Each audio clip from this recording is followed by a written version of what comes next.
Bom dia a todos os amigos do Centro Espírita Cuiabá e mais essa transmissão de live hoje, domingo, nessa manhã ensolarada, aqui, pelo menos para quem está aqui em Cuiabá, né? Nós vamos começar daqui a pouco a palestra do nosso companheiro Nestor, mas antes eu vou dar uns recadinhos, nós vamos ler uma mensagem e fazer a nossa prece inicial. Bom, o primeiro recadinho é sobre a campanha Corrente do Bem. A campanha ainda está acontecendo, arrecadando alimentos, material de higiene, máscaras, álcool em gel, fraldas descartáveis. Todas essas doações serão em prol do Centro Espírita Cuiabá e das suas atividades assistenciais. Então, se você quer saber mais sobre a campanha, quer fazer a sua doação, acesse o site cdbem.com.br ou nas nossas redes sociais, nas redes sociais do Centro Espírita Cuiabá, também tem informações sobre a campanha. As atividades presenciais do centro, a maioria delas, para o público, pelo menos, estão suspensas temporariamente, mas muitas das nossas atividades continuam acontecendo em ambiente virtual, como é o caso das palestras, onde, se você quiser saber a programação, acompanhe também as nossas redes sociais, as redes sociais do centro, o site do centro, www.centroespiritacuiabá, lá você pode assistir as palestras e ter acesso à programação. Toda segunda-feira é divulgada a programação das palestras do centro, tanto nas redes sociais quanto no site do centro também, tá? Inscreva-se aqui no canal do Centro Espírita Cuiabá, acesse as notificações, e aí você vai receber as notificações das palestras que continuam acontecendo. Agora, para iniciar, a gente vai ler aqui uma mensagem do livro Fonte Viva, pelo Espírito Emmanuel, a psicografia de Chico Xavier. A mensagem é a fraternidade. Nisto todos conhecerão que sois meus discípulos, se vos amardes uns aos outros. Desde a vitória de Constantino, que descerrou ao mundo cristão as portas da hegemonia política, temos ensaiado diversas experiências para demonstrar na Terra a nossa condição de discípulos de Jesus.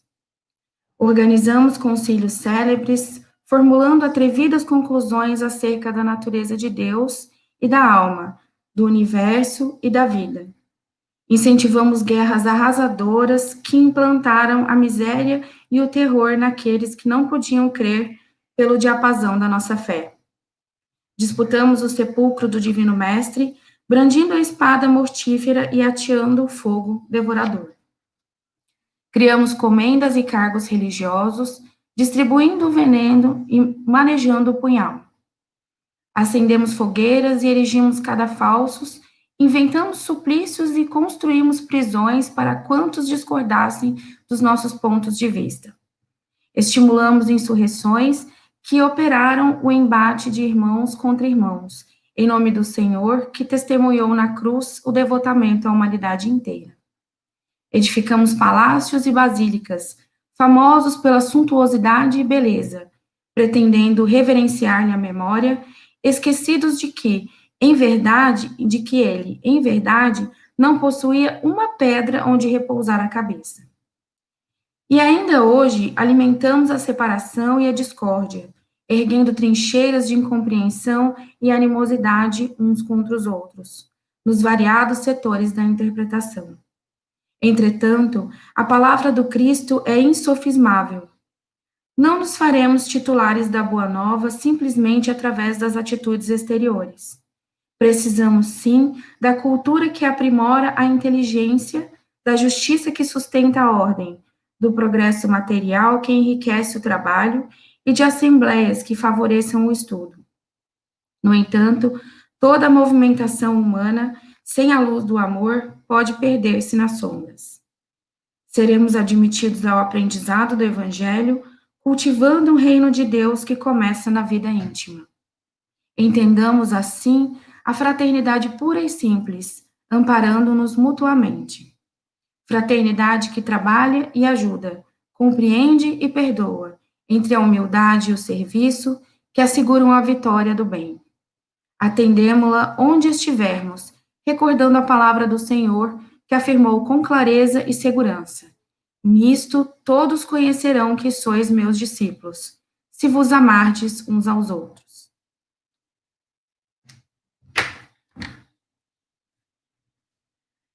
Então, eu convido a todos agora para fechar os nossos olhos, elevarmos os nossos pensamentos a Deus, nosso Pai, ao nosso Mestre Jesus, rogar-lhes que estejam conosco hoje, nessa linda manhã de domingo, nos inspirando o nosso amigo Nestor,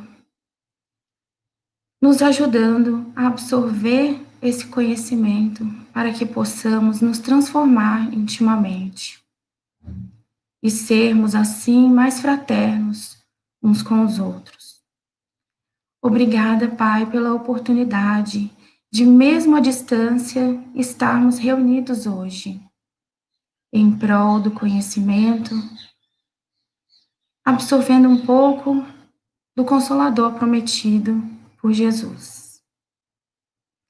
Envolva-nos em vibrações de paz, de harmonia, de amor.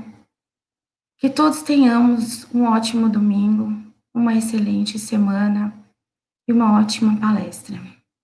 Que assim seja, graças a Deus.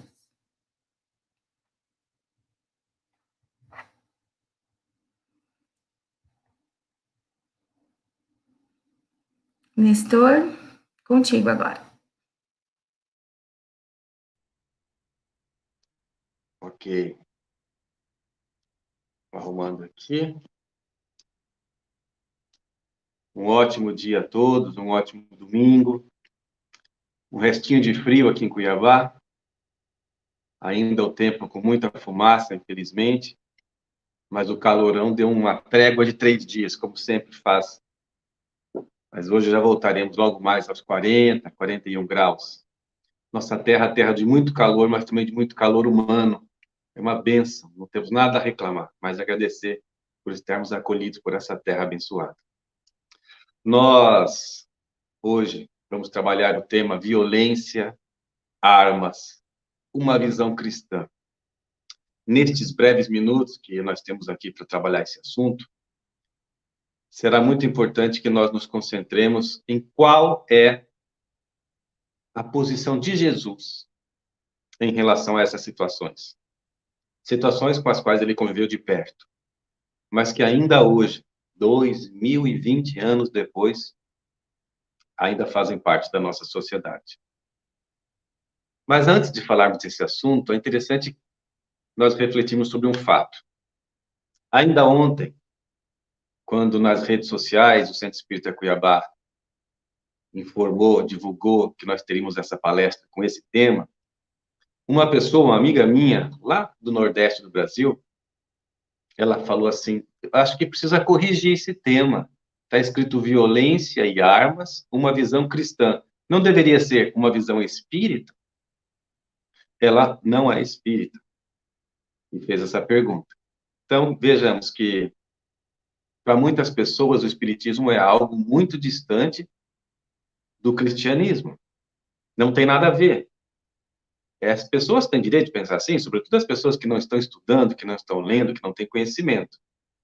Mas é bom sempre esclarecer, nunca é demais lembrarmos que a doutrina espírita é uma filosofia de vida, porque nos convida a vivermos de uma forma tal, de acordo com os estudos que ela nos traz. É uma filosofia de vida que tem base na ciência. Nós estamos sempre, tudo aquilo que nós vamos trabalhar em centro espírita, em estudos espíritas, devem ter nascido de análises e comparações científicas, assim como a própria doutrina espírita codificada por Allan Kardec. não é obra da cabeça de Allan Kardec, somente, mas ele foi a pessoa que organizou toda aquela gama de estudos, estudos que vinham muitas vezes por diversas formas de fenômenos.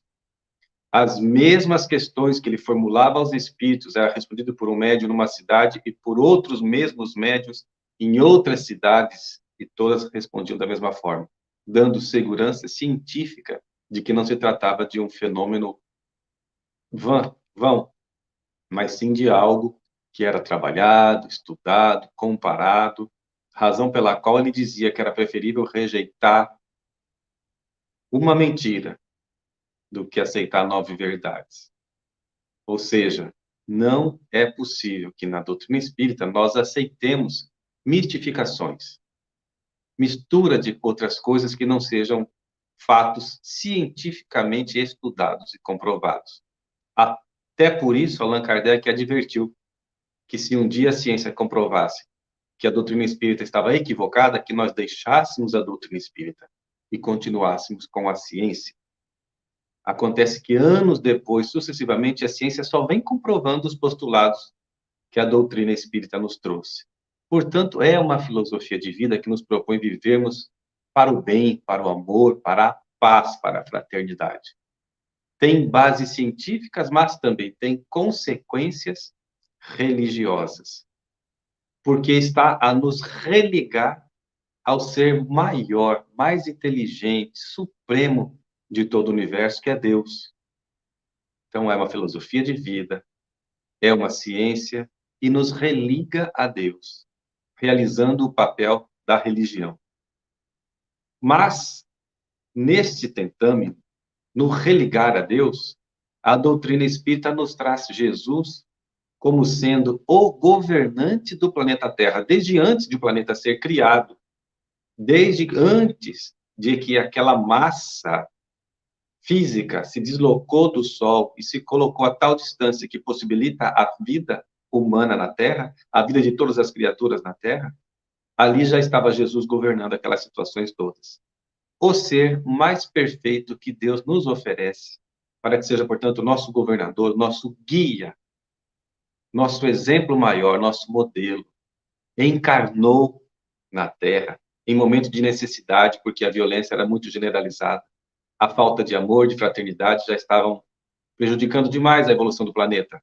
Então ele encarnou. O único ser que não reencarnou, passou apenas por uma reencarnação. É para nós a referência maior, sobretudo quando nós tratamos de violência. Nestes dias de tanta violência, como não falar de uma visão cristã a respeito desse assunto? Jesus falou de tudo. Jesus não se omitiu, ao contrário, sempre dava a sua contribuição educativa e exemplificada. Por isso, violência, armas, uma visão cristã, porque o Espiritismo nada mais é para nós que estudamos essa doutrina libertadora pelo conhecimento, libertadora por tirar de nós fantasias, subterfúgios, desculpismos, superstições, trabalhando com a fé raciocinada, lúcida e amorosa para nós, que nos permitimos estudar essa doutrina abençoada, que tem feito com que nós possamos ser pessoas melhores, se nós nos permitirmos, para nós. Trata-se realmente do cristianismo. A doutrina espírita é o cristianismo redivivo. Como que o cristianismo redivivo fecharia os olhos diante de tantas coisas que vem acontecendo ao nosso derredor? A violência que ganha espaço no nosso cotidiano, basta ligarmos a televisão, o jornal, as redes sociais, e vamos perceber o quanto a violência é atrativa. E se nós não tivermos cuidado e vigilância, ela vai tomar conta de nós. Nós estaremos, aos poucos, ali fascinados com aquelas coisas da violência. A violência é muito presente na vida de adultos, mas também de crianças. E a violência está em todos os lugares, infelizmente, porque ainda é natural, em um mundo de provas e de expiações, que o mal ainda esteja muito presente. É natural ainda que nós venhamos a perceber a violência no esporte, a violência no trânsito, no cotidiano das pessoas, a violência política, a violência social, de diversas formas. a falta de humanização, ou melhor, a humanização sendo utilizada apenas como uma fantasia de marketing e não de uma vivência prática na realidade. Mas é fato que a violência em cada uma das criaturas revela uma patologia psicológica, porque nós não somos criados para sermos violentos. Nós somos criados para a evolução. E quando estamos na erraticidade, nos preparando para a próxima reencarnação, nós somos muito bem treinados. Nós somos acompanhados por uma equipe de profissionais que vão nos ajudar a fazer com que nós estejamos sempre voltados aqui na Terra para o nosso propósito existencial, para nossas finalidades maiores, para desenvolver aquelas virtudes que nós não desenvolvemos antes. E por conta disso, acabamos caindo em diversas circunstâncias. A violência, além de ser uma patologia psicológica, não deixa de ser também um desarranjo espiritual, porque é agir em desacordo com aquilo que nós nos programamos em realizar quando estivermos, como estamos aqui agora, reencarnados. É um mundo de provas, é um mundo de violência, sem dúvida. Mas nós já estamos vivendo momentos em que devemos fazer escolhas. E uma escolha muito clara para cada um de nós. De que lado cada um de nós vai querer estar? Jesus já nos advertiu que não é possível servir a dois senhores. Não é possível servir a Deus e a Mamon. Não é possível, eu vou fazer o bem, mas vou fazer o mal. Não é possível, de acordo com as leis de Deus que estão nas nossas consciências, não é possível mais tentar se enganar, porque ninguém consegue enganar a consciência. Quando nós falamos mentiras reiteradamente, e pensando assim, que uma mentira dita muitas vezes se torna uma realidade, não se torna para nossas consciências. A consciência não é suscetível de ser enganada, porque as leis lá não são leis humanas, não são leis que nós podemos mudar. Ah, eu não quero mais seguir essa lei. Não tem jeito. Para o nosso bem. São as leis divinas, imutáveis, permanentes, que estão ali para nos dar segurança. Que bom saber que nós estamos envoltos no amor de Deus, seguindo as leis do progresso, a lei do trabalho, a lei da fraternidade, do amor, as leis naturais, as leis humanas, as leis divinas. Há pessoas que continuam violentas no dia a dia por perceberem que elas conseguem vantagens sendo violentas. Conseguem tirar vantagens financeiras, vantagens patrimoniais, vantagens psicológicas em relação ao próximo. É o marido violento, não somente fisicamente ou verbalmente, mas psicologicamente. É a esposa que pode fazer isso também com o marido ou com os filhos, no trabalho, com os colegas, manipulando o próximo. Isso é uma violência. E as pessoas continuam agindo assim porque não existe uma resistência contrária. Ainda. É como o assaltante, o bandido, que apronta, faz aquela situação toda, coloca em risco a vida de pessoas, ameaçando-as com violência ou grave ameaça, até que uma força de resistência, a polícia, por exemplo, se apresenta. E toda aquela coragem, aquela audácia, toda aquela violência cessa por uma força coercitiva maior. É como na escola, quando nós vemos um colega fazendo bullying com o outro, dando cascudos no mais novo, violentando, agredindo, abusando de um colega porque aparentemente é mais fraco. Fazem isso até que, por exemplo, o irmão mais velho deste que sofreu dessa vítima de bullying apareça, ou o professor apareça, e aí o violento para de violentar, porque a violência é covardia sempre. Sempre é violento, sempre é covarde. Nunca há, na verdade, uma virtude por trás disso. O antídoto inegável, inexorável para essa violência que está o tempo todo permeando a nossa vida social é muito fácil de sabermos qual é. Claro que dá trabalho de colocarmos em prática, mas nós não estamos na vida a passeio. Nós não pedimos para reencarnar para ficar aqui de passeio. Pedimos para termos trabalho. E a forma adequada para essa violência diminuir e, quem sabe, um dia, claro, vai acontecer, acabar, só tem uma solução: educação. A escola instrui. Não é papel de professor educar valores, virtudes que só a família pode fazer. Muitas vezes, por serem pessoas de boa vontade, a escola também educa isso que a família tem que fazer. E não só instrui. Há uma máxima na doutrina espírita que para nós faz todo sentido. Quando o Espírito de verdade diz: Espírita, amai-vos. Eis o primeiro ensinamento. Instruí-vos, eis o segundo. Ou seja, o amor é primeiro, a instrução importante é depois. O amor é na educação, o amor é na instrução também. Mas quando nós, na família, nos empenhamos por amor a superar as dificuldades que nós temos, porque nós temos dificuldades. Como é que eu vou educar se eu tenho dificuldades? Como é que eu vou educar se eu não fui bem educado? Temos todos os recursos possíveis. Temos toda a boa vontade. E hoje em dia, com tanta tecnologia a nosso dispor, vejamos que nesses dias de pandemia, como diz o Espírito Emmanuel, quando vem a dor para a vida das pessoas, a ajuda chega na frente. Nestes dias de pandemia, o que seríamos de nós se não tivéssemos WhatsApp, Zoom, Meeting, possibilidade pelas redes sociais diversas aí de estarmos permutando nossos pensamentos, nossas ideias, nos apoiando com fraternidade.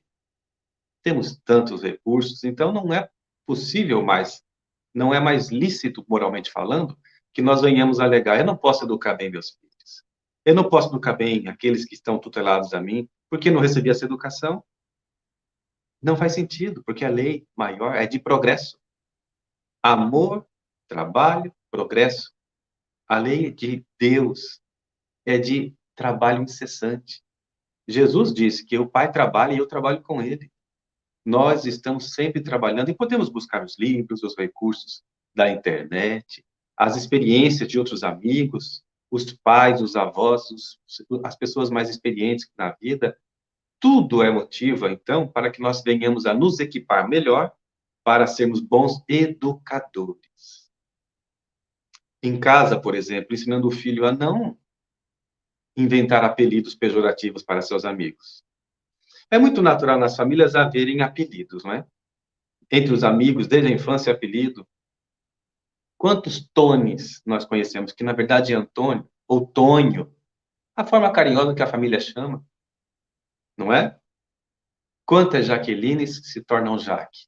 E se fala Jaqueline, ela nem responde mais, porque acostumou com o Jaque. É a forma carinhosa familiar. Esses são os apelidos naturais, e todos os países têm a sua forma de trabalhar dessa forma, com apelidos carinhosos. Agora, quando nós chamamos a pessoa, ô cabeção, ô orelhão, destacando partes do corpo que a pessoa não gosta. Ou, sei lá, apelidos. Certa vez, numa empresa, uma pessoa estava ali trabalhando, um trabalho que se chama-se processo de falar francamente. Cada hora era um que falava do que gosta, do que não gostava. E aí a senhora que cuida da Copa falou: eu gosto muito quando vocês olham para mim e me cumprimentam. É um momento muito importante, eu me sinto que eu sou gente, que eu estou presente. Porque quando não fazem comigo assim, eu me sinto violentada. Olha a violência. E outro colega falou assim: olha, eu gosto muito de todo mundo aqui, só tem uma coisa que eu não gosto. Quando você me chama de cabeça. Eu tenho um trauma desde a infância por causa disso. Ah, você nunca falou que você não gostava? A pessoa nunca falou. Ah, realmente, eu nunca falei que eu não gostava, achei que vocês iam perceber isso. Os pais devem ensinar os filhos a não violentar os colegas, os amigos, com apelidos pejorativos. Se o amigo não gosta do apelido, não faça. Não agrida. Palavrões, palavras chulas, as crianças e jovens falam porque aprendem em casa.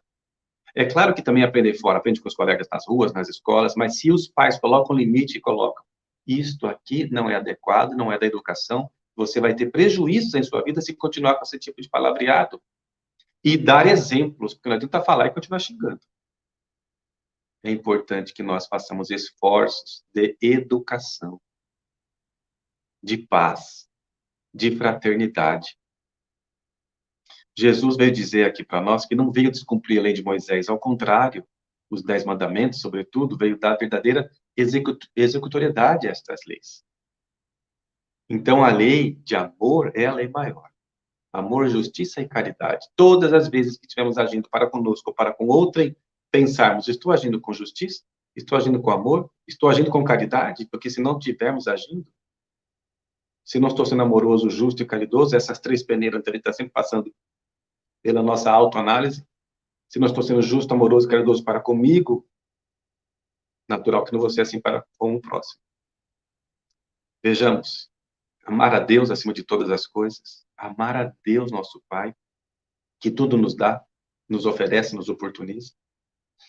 Amar ao próximo como a nós mesmos, isso é imperioso estar em nosso cotidiano de reflexões e de vigilância no nosso dia a dia.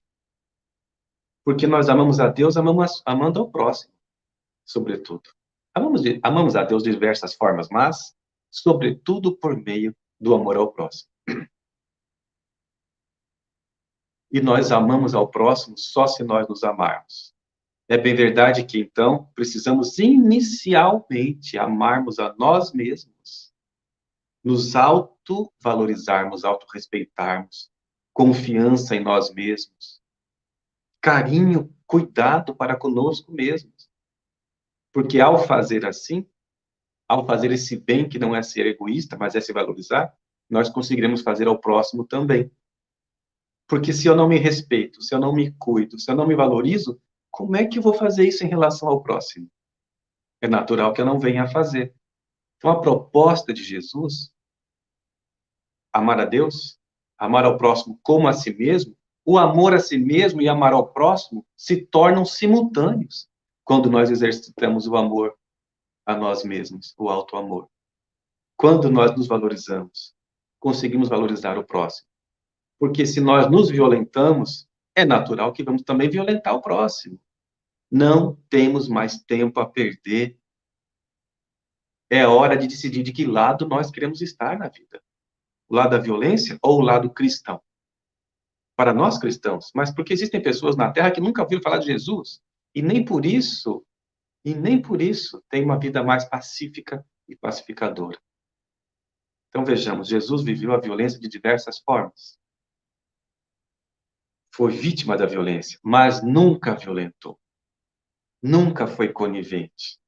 Ao contrário, foi sempre o pacificador. Em diversas passagens de sua vida, Jesus dá exemplo de paz. Pedro, embainha a tua espada. Aquele que com o ferro fere, com o ferro será ferido. O tempo todo não derrogou a lei de Deus, a lei de causa e efeito, mas mostrou que vale a pena fazer o bem. Jesus no palácio de Anás e Caifás. Ele é esbofeteado na cara, na frente de todas as pessoas. Um tapa no rosto de Jesus. Imaginemos um soldado dando um tapa no ser maior que já passou pela terra. A vontade dele de aparecer covardemente, de se exibir, de mostrar que tinha uma força, a arrogância e o orgulho foi tão forte nesse momento que ele teve essa postura. O que Jesus fez? Jesus podia piscar os olhos e o homem ia derreter ali. Jesus tinha controle pleno das leis da física, da química, da fisicoquímica, da física quântica. Jesus poderia orar, fechar os olhos, estalar os dedos, como a gente vê por aí, e fazer com que aquele homem perdesse a consciência. Ele que curou os leprosos, quando os leprosos vieram em 10, os leprosos que eram afastados, abandonados, tinham que caminhar pelas estradas gritando imundo, imundo, para que pessoas a 35, 40 metros de distância não se aproximassem deles.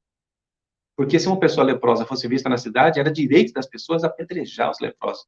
Eram totalmente abandonados, afastados. Jesus acolhia quem o procurava. 10 leprosos o procuraram um dia na estrada.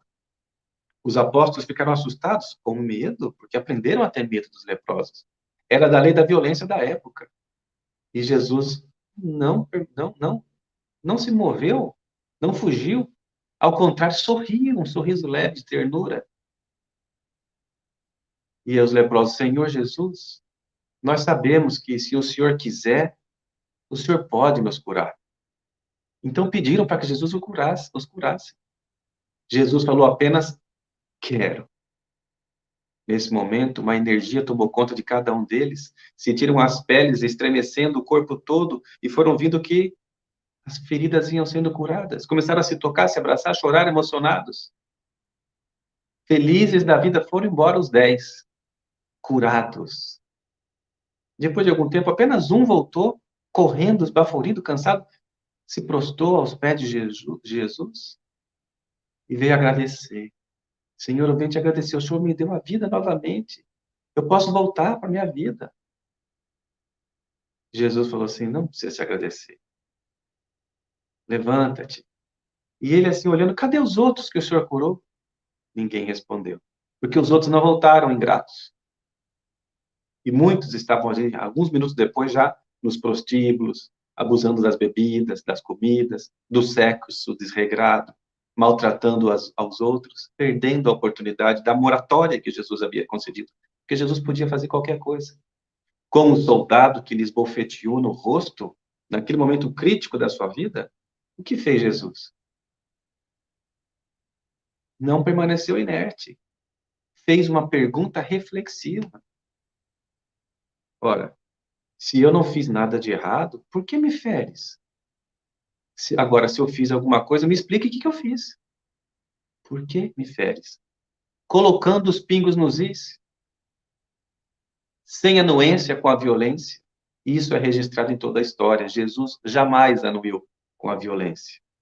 Jamais, mas sempre dá exemplo de ser pacífico. Em outras situações, ele diz, quando lhe agredirem uma face, apresente a outra face.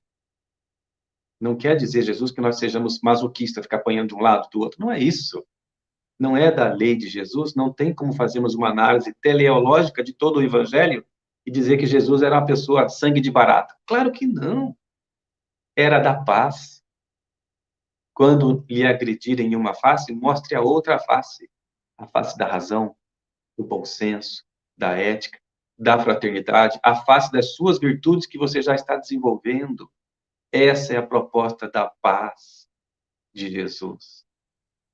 Diante da mulher adúltera que seria apedrejada, mais uma vez ele se abaixa, começa a escrever no chão e o espírito Humberto de Campos nos diz que ele escreve ali ladrão, roubo, assassinato, corrupção, inveja. Tudo aquilo que aquelas pessoas que estavam ali com a pedra na mão já para jogar tinham em suas vidas. De tal forma que as pessoas iam lendo o que Jesus escreveu no chão e iam largando a pedra. Quando ele se levanta e pergunta para a mulher, mulher, cadê as pessoas que te acusavam? Senhor, eles foram embora, pois eu também não te acuso e não te condeno. Vá e não torne mais a pecar. Simples. Paz. Pontuando com a razão e com o amor. Em outra passagem, Jesus diz o seguinte, está no Evangelho de Mateus, capítulo 10, versículo 28. E não temais os que matam o corpo e não podem matar a alma. Temeis antes aquele que pode fazer perecer no inferno a alma e o corpo. Então vejamos, Jesus não está nesse momento aqui nos programando a desrespeitar o corpo, a ter nenhum cuidado com o corpo, porque somos seres espirituais. Não, mas apenas reforçando que somos espíritos imortais. Não temais os que matam o corpo. Se uma pessoa vier armada nos assaltar, roubar coisas, entregue as coisas. Porque o assaltante está muito mais amedrontado nesse momento do que nós mesmos, que somos vítimas. Porque ele está agredindo também a si próprio, porque ninguém faz o mal para o outro sem estar fazendo a si mesmo. E ele também é filho de Deus e tem ali na sua consciência as leis divinas. A pessoa está se agredindo o tempo todo quando porta uma arma, ainda que passe a falsa imagem de corajoso, de fortão. Não. Aquilo ali é um ser humano como nós. É uma pessoa que também nasceu numa família, ainda que desestruturada, abandonada, mas ele é um filho de Deus. Passa por medo, passa por dificuldades. Não está agindo assim muitas vezes, porque seria a sua primeira opção. E mesmo assim, sabendo que está errado, ele continua agindo, está se agredindo, está com medo. E nem sempre essa pessoa tem treinamento, geralmente não tem treinamento nenhum para portar uma arma, uma faca, uma corda, seja o que for. E nós somos espíritos imortais. Se for para morrer, cumprimos nossa missão, pagando, resgatando, mas não criando mais débitos para com a nossa consciência. Jesus, no Evangelho de Mateus ainda, mas agora versículo 16, capítulo 16, versículo 25, ele diz: aquele que quiser salvar a sua vida, perdê-la-á. E quem perder a sua vida por amor a mim, achá-la-á. Vejamos. De que vale ganhar a vida no mundo e perder a vida verdadeira? Na verdade, nós não perdemos a vida verdadeira, a vida espiritual não se perde, mas a oportunidade de uma reencarnação. Os benfeitores espirituais nos dizem que uma reencarnação simples não é uma simples reencarnação. Ou uma simples reencarnação não é algo muito simples de ser realizado. Envolve diversas pessoas, décadas de preparação. Aproximação com ex-inimigos que se tornam filhos ou pais. Aproximação com pessoas com as quais nós erramos juntos e agora voltamos juntos novamente para acertar. É isso que nos diz a doutrina espírita. A oportunidade sempre de reconciliar pelo amor, pela paz, pelo exercício das virtudes em conjunto familiar. E a família não é somente aquelas dos laços consanguíneos. Quantas pessoas nós nos relacionamos e temos ali, evidentemente, uma relação familiar espiritual? Então, vamos perceber que não é simples reencarnar, envolve diversos fatores, diversos esforços, para que nós venhamos aqui na Terra e malbaratar, perder o foco. Se nós estamos vigiando e orando, estaremos com muito mais facilidade de permanecermos focados na nossa missão. Missão, entre aspas, no nosso propósito, na nossa proposta espiritual. Ainda que nós não tenhamos lembrança exata, nós temos a sensação, o sentimento. Nós sentimos quando estamos fazendo aquilo que é bom ou não, que vai ser bom ou não. E nos permitimos, muitas vezes, a inspiração dos bons espíritos, para que continuemos focados no nosso propósito principal, que é amar, que é ser feliz. Nós temos direito e a missão de buscarmos isso. Então, aquele que quiser salvar sua vida, perdê-la-á, podemos pensar de diversas formas isso. Mas, antes de mais nada, não vale a pena. Não vale a pena ganhar vantagens na Terra e agirmos em desacordo com a nossa consciência. Não vale a pena, de forma alguma, andarmos armados e correndo o risco de usar essa arma uma vez e causarmos um prejuízo que vai demorar décadas, séculos, talvez, de provas de reencarnações. Talvez não mais na Terra, que não vai tolerar mais esses atos de violência. Aquele que mata nunca mais vive em paz. Aquele que mata nunca vai viver em paz. Ainda que faça essa pose toda de indiferença, ninguém engana a consciência. Ninguém se auto-engana. Ah, mas eu já matei muitas pessoas. Não. Está sereno. Está agredindo a si mesmo. Está se endividando. Não é possível banalizar. Esse ser é indiferente, é incurável para a sociedade.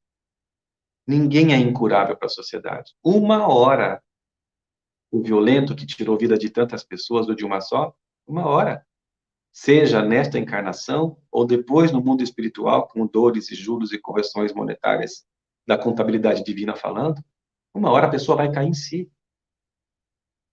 E vai perceber o quanto de equívoco praticou. Vai perceber que deixou crianças órfãs, sem condições de estudar, de se alimentar. Vai perceber que deixou esposas que tinham um sonho todo de vida em família, abandonadas, passando por dificuldades. A consciência está ali o tempo todo, despertando, despertando, colocando as vozes alerta na consciência de quem praticou mal. E essa pessoa, se não souber se cuidar, como aparentemente não sabe se cuidar psicologicamente, vai cair em culpa, em remorso. Nós sabemos pela doutrina espírita cristã que existem injustiças, mas não existem injustiçados. Tudo o que nos acontece, acontece porque é uma razão lógica e lúcida, tem causas anteriores para todas as nossas aflições. Então, toda injustiça é aparente. Mas que não sejamos nós aqueles que venhamos agredir para fazer justiça na vida de alguém que tenha que sofrer. Jesus estabelece que o escândalo é necessário, mas ai daquele por meio de quem o escândalo se faça. Todos resgataremos na medida das necessidades de resgate, mas é importante que não sejamos nós aqueles que venhamos a agredir, a fazer o mal. Mais vale perder a vida na terra dos gozos que nós renunciamos, dos gozos momentâneos e mundanos, e estarmos sempre cumprindo com os deveres morais das nossas consciências. Mais vale ganhar a vida espiritual. É preferível perdermos a vida sendo assassinados do que assassinarmos a outra pessoa. Porque estamos agindo assim de acordo com as leis de Deus. As armas, portanto, não são da lei de fraternidade. Quando Jesus propõe, referendando a lei mosaica nesse aspecto, de amar a Deus acima de todas as coisas e ao próximo como a si mesmo, está nos convidando ao amor que não é um amor somente a nós, é o amor universal, amor a todos. Isso é da essência da fraternidade, conforme a mensagem que a Liliane leu agora há pouco na abertura. Fraternidade, caridade, aliás. Porque é da essência da caridade fazer ao outro aquilo que queremos que o outro nos faça. Quem se desvaloriza, se desrespeita, vai fazer o mesmo em relação ao outro. Se não queremos ferir, por que vamos ferir outra pessoa? Se nós não queremos ser feridos, por que vamos ferir outra pessoa? Armas não ajudam neste momento em nada. Armas em casa é um perigo. Ainda que a pessoa estude sobre armas, como montar armas, estude como portar, como usar, faça cursos, coloque armas naquelas maletinhas especializadas. Um dia a maletinha vai abrir. Seja com uma criança curiosa, seja no momento de raiva. Um dia, infelizmente, essa arma vai ser utilizada.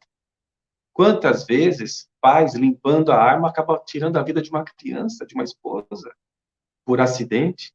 Arma em casa vai ter consequências drásticas, terríveis.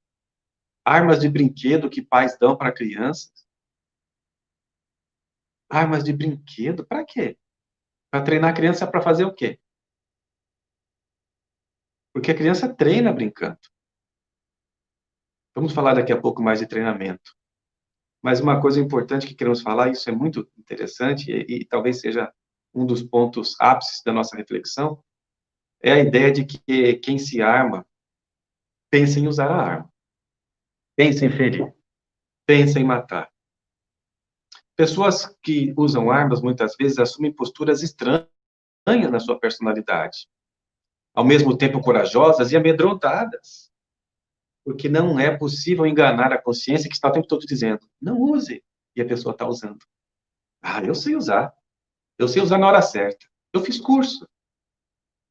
Será que na hora certa também nós discutimos em casa? Não tem hora certa para isso. Será que muitas vezes no trânsito a gente se sente agredido, violentado e erramos também na nossa conduta no trânsito? Será que quando uma pessoa faz um mal, muito mal para nós, que nós sentimos que é aquela pior coisa que podia acontecer conosco ou com um filho nosso, por que eu tenho arma? O resultado será infeliz sempre, sempre. Mesmo porque muitos de nós somos educados à luz do conceito que diz: bateu, levou. Bateu, levou? Será que realmente vale a pena pensarmos assim? Outra coisa, nós espíritas temos uma visão da vida ampla. Não vemos a vida apenas nos aspectos circunstanciais, mas em algo, uma visão muito maior. E uma coisa que nós aprendemos, e muito claramente aprendemos e refletimos muitas vezes sobre isso, é que os espíritos nos influenciam mais do que nós podemos imaginar. O tempo todo, nesse exato momento aqui, refletindo, alguém falando, alguém ouvindo, trocando nossas emoções, os nossos pensamentos, as nossas energias estão em permuta o tempo todo, são invisíveis para nós, mas as nossas formas de energia, formas de pensamento, estão aqui, ó, o tempo todo. E os espíritos também estão aqui, nos influenciando. Se nós estamos imbuídos de fazer o bem, naturalmente nos sintonizamos com os bons espíritos.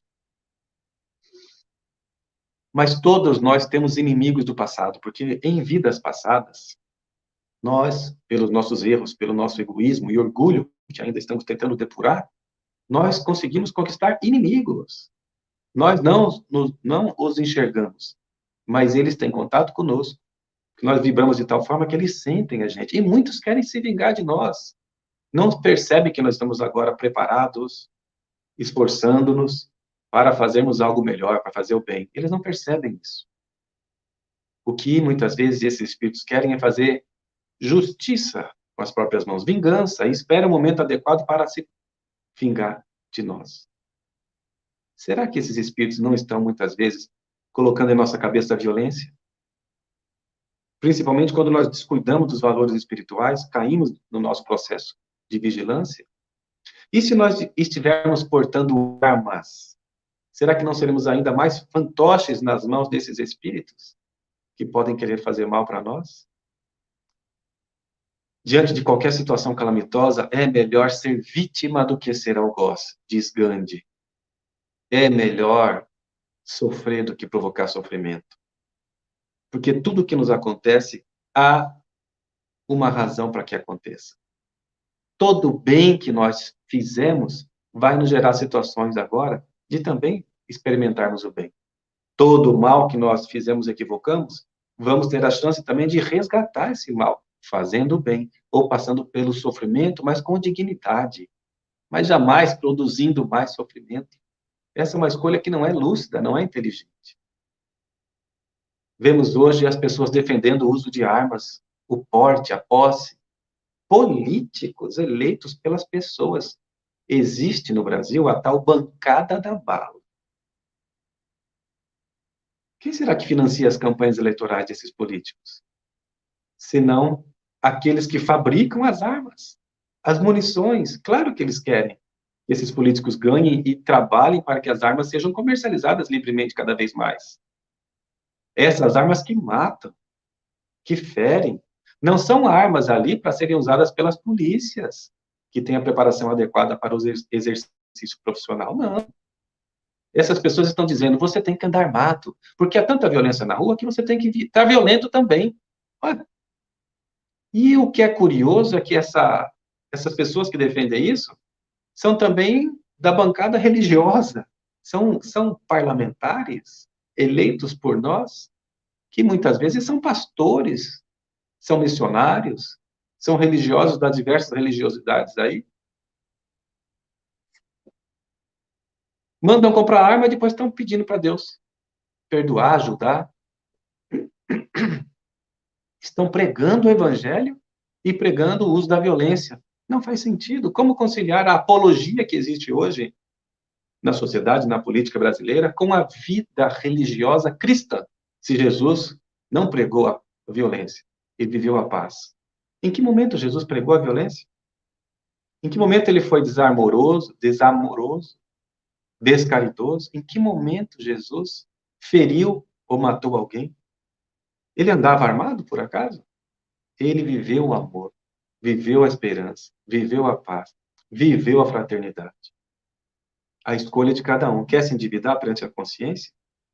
Quer gerar para você uma vida e outra vida distante dos seus entes amados?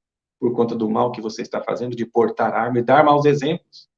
Pode até não usar, mas está portando, dando mau exemplo. Que já é o mal. E há pessoas que dizem, olha, mas tem muito mais morte no trânsito do que por armas. É natural. Porque as pessoas estão violentas no trânsito. Agora, com a pandemia, diminuiu-se mortes no trânsito, porque menos pessoas estão na rua, alcoolizadas, que é uma violência, e vão dirigir. Mas quem compra um carro, não compra para matar. Quem compra um carro, compra um instrumento, um veículo de transporte, de trabalho, de levar a pessoa desse local para outro local. Se nesse local para outro local a pessoa abusa e vem causar morte, não é que ele objetivava causar morte. Mesmo quando a pessoa usa carros para provocar a morte, porque se a pessoa consome bebida alcoólica, se altera, usa outras drogas, vai para o trânsito e provoca drogas, assumiu o risco de produzir aquele resultado, a morte. Mesmo assim, o carro não foi feito para matar, foi feito para transportar. Agora, a arma foi feita para matar. A arma não serve para transporte. A arma não serve para escrever. A arma não serve para embelezar o ambiente, só serve para ferir e para matar. As armas são importantes nas mãos daquelas pessoas que sabem usar as armas, que necessitam usar as armas. Mas mesmo assim, quantos excessos nós vemos? Excessos puníveis. Armas e conduta cristã não combinam. Existe uma situação que é a força do hábito, a força do treinamento. Tudo que nós fazemos bem no começo foi um esforço para começar a fazer. Vejamos, a pessoa que consegue se habituar a se alimentar bem. No começo, todos os outros entes da família estavam ali comendo excessivamente, comendo gorduras, comendo alimentos que não são tão saudáveis ou nem um pouco saudáveis, mas aquela pessoa que quis comer de forma saudável, se alimentar de forma correta, ela se esforçou, ela deu o primeiro passo. No começo não foi fácil. Todo mundo comendo aquelas guloseimas e ela comendo saudavelmente. Até que depois ficou um pouco mais fácil, deu passos mais largos e se equilibrou na vida, na questão alimentar. A pessoa que quer se habituar a dormir cedo, é uma luta, fica deitado, fica rolando para lá e para cá, não consegue dormir. Mas se esforça, ora, faz uma leitura, uma meditação e consegue. No dia seguinte, novo esforço, depois se torna um hábito, porque a pessoa ensaiou, ela treinou. Então, se nós somos exercitados, somos treinados em família, com educação, para amar, nós vamos amar. Se o pai, a mãe, os tios, os avós, se todos ensaiam o amor, eles vão amar. Eles vão sair nas ruas e cumprimentar as pessoas olhando nos olhos. Vão saber respeitar o ser humano, ainda que seja uma pessoa que esteja ali para servir, não é uma pessoa inferior, ainda que seja um entregador que venha no meu condomínio me entregar, não importa a religião, não importa o time de futebol, o partido político, muito menos a cor da pele, é um ser humano que está ali. E se eu sou educado para amar, eu vou amar, vou tolerar, vou ser fraterno. Da mesma forma, se nós somos treinados para ser violentos, qual que é a consequência? Porque nós nos treinamos. No Brasil, tem uma pessoa que foi atleta, Oscar Schmidt. Foi o maior jogador de basquete do Brasil dos últimos tempos. Era um jogador da seleção brasileira que nos deu muita alegria para nós brasileiros. Porque ele, de longe da cesta, onde era o alvo, onde ele tinha que acertar a bola, ele acertava. A tal ponto que ele foi chamado de Oscar o Mão Santa, que salvava o time do Brasil. Mas o que as pessoas não sabem, ou poucas sabem, é que para que ele conseguisse fazer aquilo, naquele momento de tensão, de rapidez, no esporte da paz, mas que poderia ser feito de forma violenta, e ele foi pacífico e pacificador, e firme, para conseguir aquele resultado, Oscar treinava muito. Depois do treino com todos os outros jogadores, todo mundo ia embora, ele continuava treinando. Pedia para uma pessoa ficar ali ajudando, e ele arremessava uma bola, aquela distância longa da cesta, aquela distância que dá os pontos de 3 pontos, ele arremessava e acertava, arremessava e acertava. Ele só ia para casa depois de acertar 100 vezes. Isso é ensaio, isso é treinado. Mas tem um detalhe aí. Nesse arremesso, 1, 2, 3, ele acertava todas. Se chegasse no 97 ele errasse, ele começava do 1 de novo. Se chegasse no 99 ele errasse, 1, 2, até chegar novamente, até acertar 100 seguidas. Isso é treino, é foco, é concentração, é vigilância com o seu propósito. Se nós somos treinados para usar armas, o que vai acontecer? Se nós colocamos nossos filhos para usar armas de brinquedos, armas aquelas que atiram cores nos outros, armas que nós simulamos situações de combate, estamos ali escondidos, tal, e atira. Se nós ensinamos as nossas crianças a jogar videogames, armas, o que vai acontecer? A gente vai querer sonhar, a gente vai querer usar. Quem usa armas, até como esporte, sonha com essa possibilidade de usar. Aqueles de nós que já fizemos esportes, já praticamos esporte, seja que esporte for, quantas vezes a gente sonhava e chutava, dormindo, porque a gente está sonhando que está fazendo aquilo que a gente faz durante o dia. Está reproduzindo, estamos nos programando para fazer novamente na prática. É da lei da atração, vamos buscar situações nas quais estaremos a usar as armas. Por isso, falando de esporte, é muito importante que os pais saibam bem se querem colocar os filhos em academias de artes orientais, marciais, saibam bem a que tipo de academia está matriculando seu filho. Em primeiro lugar, aquele templo de valores orientais, que não é um lugar apenas de aprender a bater, muito pelo contrário. No primeiro lugar, deve-se respeitar o próximo. É a primeira lição. Respeito ao próximo, respeito ao mestre, aos superiores, respeito aos subalternos, aos inferiores, porque existe uma hierarquia. Respeito aos novatos, disciplina, autocontrole. Tudo isso vai favorecer a pessoa que desenvolve o artista oriental marcial, autocontrole, vai desenvolver autocontrole, autodisciplina, autoconhecimento é a proposta de Santo Agostinho. Conhece-te a ti mesmo. Então, nesse ambiente adequado, crianças, jovens e adultos podem se autodesenvolverem para o bem. Sem dúvida.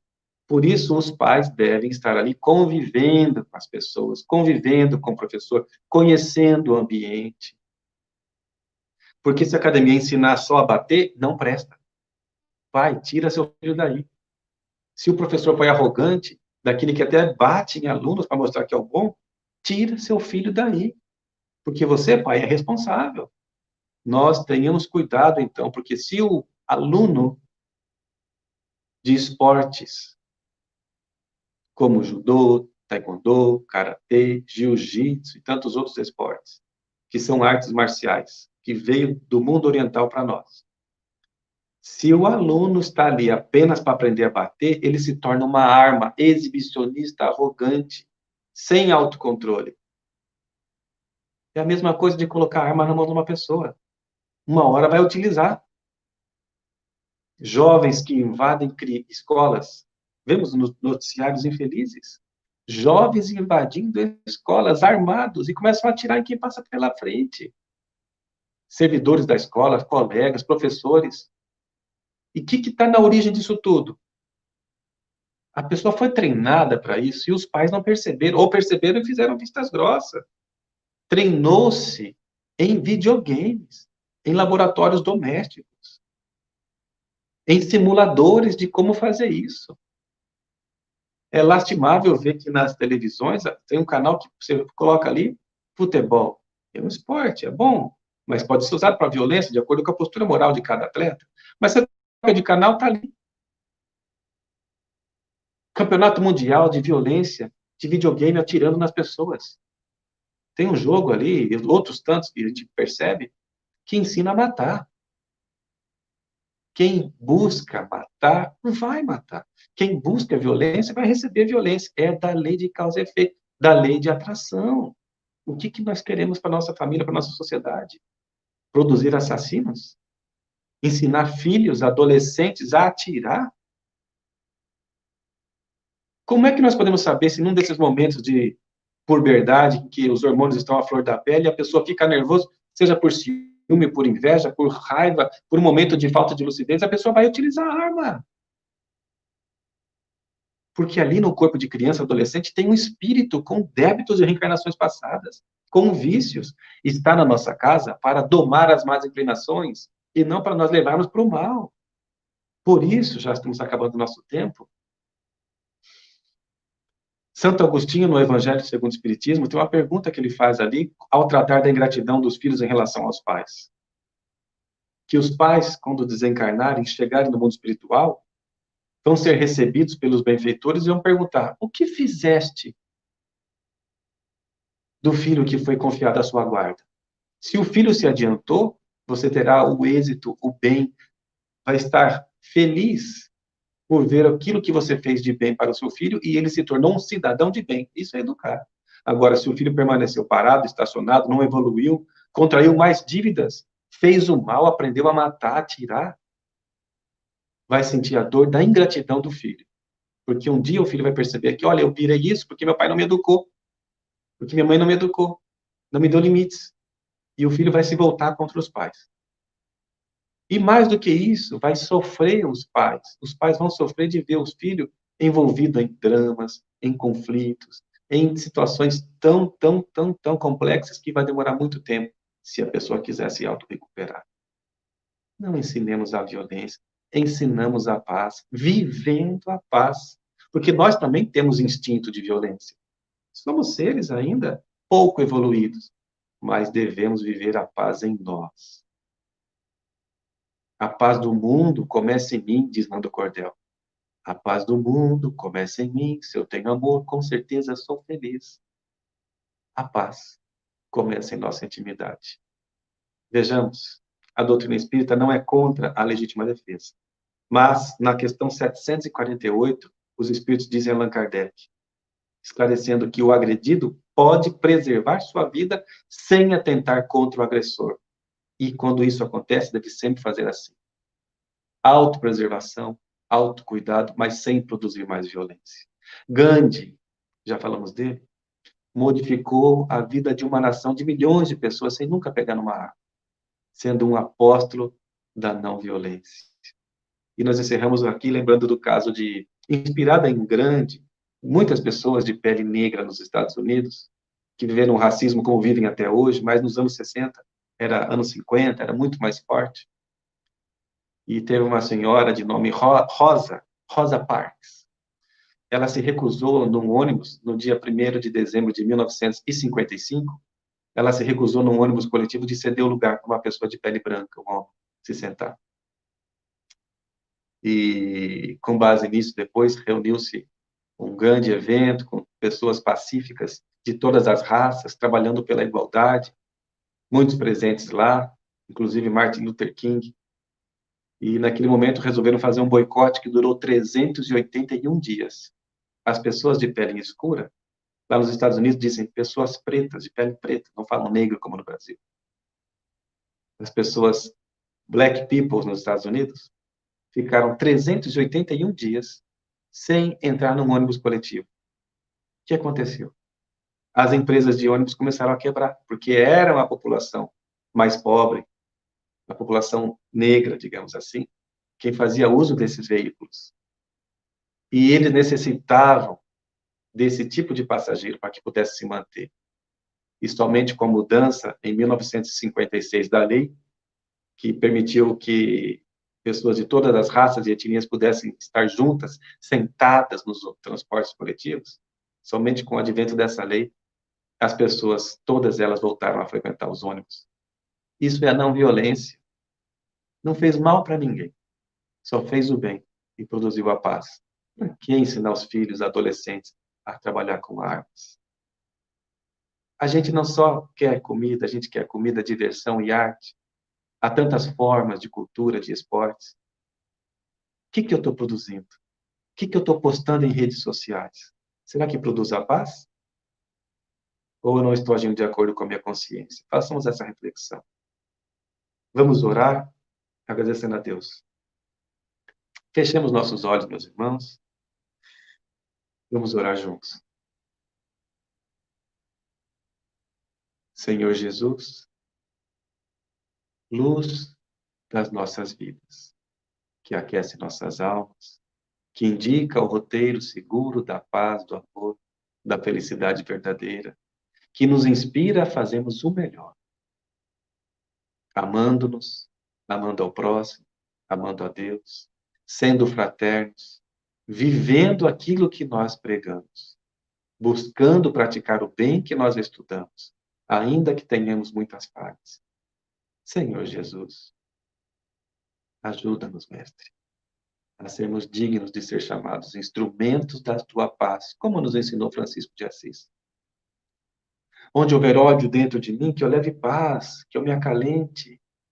Onde houver trevas dentro de mim, que eu leve a luz. Onde houver tristeza, que eu leve a alegria. Senhor, onde houver guerra, que eu leve a paz. Primeiro dentro de mim, para que eu possa viver isso com o meu próximo e com a humanidade. Nestes dias de pandemia, Senhor, em que a violência continua acontecendo em nossa sociedade, apesar das provas evidentes que é para o nosso crescimento, ajuda-nos, Senhor. Ajuda-nos, inspirando-nos paz na mente de todas as pessoas. concórdia, amor, fraternidade. Pedimos que abençoe os profissionais dos hospitais da saúde, abençoando também os espíritos recém-desencarnados. No Brasil, nesse momento, mais de 114 mil seres desencarnados só pela doença da Covid. Abençoa, Senhor, os benfeitores espirituais que estão no mundo espiritual acolhendo os recém-desencarnados, seja vítimas do coronavírus ou de outras situações. Ajuda-nos, Senhor, a estarmos mais voltados, a nos alimentarmos do pão do teu amor, do teu evangelho, Senhor, a fim de que possamos refletir sobre ele e vivermos a vida cristã como verdadeiros espíritas. Abençoa, Senhor, nesse momento todas as nossas famílias. Abençoa, Senhor, os nossos melhores propósitos, a fim de que possamos estar sempre contigo, onde quer que estejamos. Nossa gratidão, nosso amor. Fica conosco, Jesus, que assim seja. Muita paz a todos, muita paz.